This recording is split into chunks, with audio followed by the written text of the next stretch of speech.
कभी सोचा है कि जब कोई आरोपी मतलब जिस पर कोई इल्जाम है वो कानून की पकड़ से बचने के लिए गायब हो जाए तो हमारा कानून क्या करता है?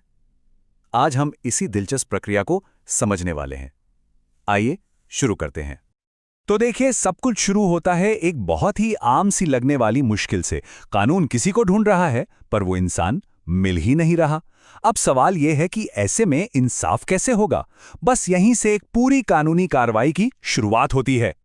तो होता क्या है जब कोई जिसे कानून ढूंढ रहा है बस गायब हो जाता है? देखिए, ये न्याय के लिए एक बहुत बड़ी चुनौती तो है, लेकिन हमारे कानून के पास इसका एक पूरा सिस्टम है और इसकी पहली कड़ी है एक सार्वजनिक सूचना। ये कार्रवाई तब शुरू होती है जब कोर्ट को ये लगने लगता है कि जिसके नाम का वारंट निकला है वो या तो भाग गया है या फिर जानबूझकर कहीं छिप रहा है। मतलब पुलिस जब कोर्ट को बताती है कि वो वारंट उस व्यक्ति तक पहुंचा ही नहीं पा रहे हैं। और ये सिर्फ शक पर नहीं होता, कोर्ट को यकीन होना चाहिए कि वो इंसान जानबूझकर कानून से बच रहा है। तो ऐसी सिचुएशन में कानून का पहला जवाब क्या होता है? कोर्ट जारी करता है एक उद्घोषणा। ये मूल रूप से कानून की तरफ से एक सार्वजनिक ऐलान है जिसमें उस भागे हुए इंसान को हाजिर होने के लिए कहा जाता है। तो ये उद्घोषणा आखिर है क्या? देखिए, ये सिर्फ कोई मामूली नोटिस नहीं है, बल्कि एक औपचारिक कानूनी दस्तावेज है। इसमें एकदम साफ साफ लिखा होता है कि उस इंसान को कहां और किस तारीख को पेश होना है। और हां, ये एक तरह की चेतावनी भी है कि अगर वो नहीं आए तो नतीजे बहुत गंभीर होंगे। और कानून ये भी पक्का करता है कि उस इंसान को पेश होने के लिए पूरा मौका मिले। इसीलिए जब ये उद्घोषणा जारी होती है तो उसके बाद कम से कम 30 दिन का वक्त दिया जाता है। मतलब ये कोई जल्दबाजी वाली कार्रवाई नहीं है। इसके पीछे न्याय का एक बहुत बड़ा सिद्धांत है कि हर किसी को अपनी बात रखने का सही मौका मिलना ही चाहिए। अच्छा, अब सवाल ये है कि ये उद्घोषणा लोगों तक पहुंचाई कैसे जाती है? तो इसके लिए भी कानून में पूरा तरीका बताया गया है। इसे उस व्यक्ति के शहर या गांव में सबके सामने पढ़कर सुनाया जाता है। उसके घर पर ऐसी जगह चिपकाया जाता है जहां सबकी नजर पड़े। एक कॉपी कोर्ट के नोटिस बोर्ड पर भी लगती है और अगर कोर्ट को जरूरी लगे तो इसे किसी अखबार में भी छपवाने का आदेश दे सकती है।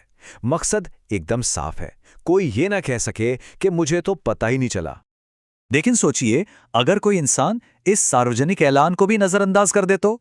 खासकर तब जब उस पर कोई छोटा मोटा नहीं बल्कि एक बहुत संगीन जुर्म का इल्जाम हो। तो बस यहीं पे कानून अपना दाव और बढ़ा देता है और एक और सख्त कदम उठाता है।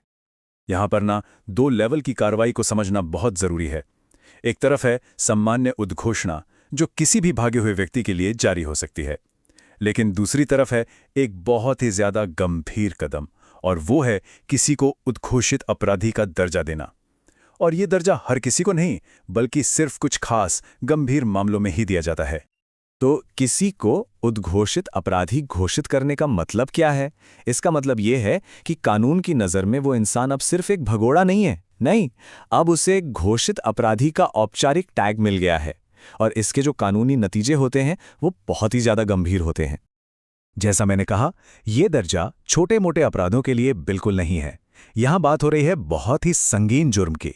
भारतीय न्याय संहिता 2023 के हिसाब से ये सिर्फ उन्हीं अपराधों पर लागू होता है जिनकी सजा कम से कम 10 साल की जेल हो या उससे भी ज्यादा। तो ये कौन से अपराध हैं?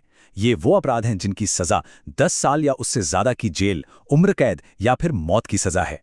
मतलब अगर किसी पर इतने गंभीर अपराध का आरोप है और वो उद्घोषणा के बाद भी सामने नहीं आता, तब जाके कोर्ट उसे उद्घोषित अपराधी घोषित कर सकती है। अच्छा, ये कानून तो काफी पुराने हैं, लेकिन आज के इस डिजिटल जमाने में इन्हें लागू कैसे किया जाता है?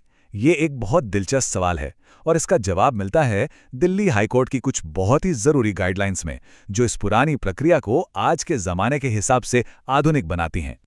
बिल्कुल सही। अब ये मामला सिर्फ नोटिस चिपकाने तक ही नहीं रह गया है।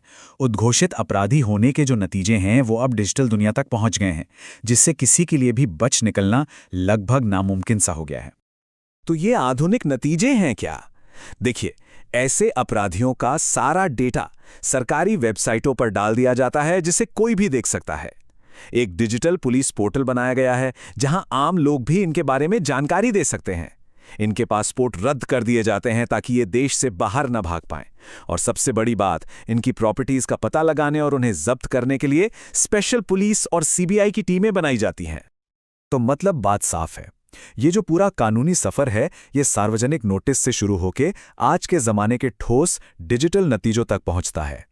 ये एक साफ संदेश देता है कि कोई भी सिर्फ गायब होकर कानून से बच नहीं सकता। कोई भाग तो सकता है पर छिप नहीं सकता, क्योंकि कानून के हाथ अब डिजिटल हो चुके हैं और पहले से कई ज्यादा लंबे हैं।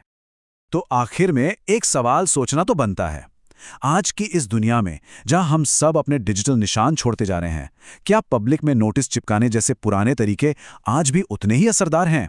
या फिर इंसाफ को पक्का करने के लिए हमें और भी नए और भी आधुनिक तरीकों की जरूरत है? इस पर सोचेगा जरूर।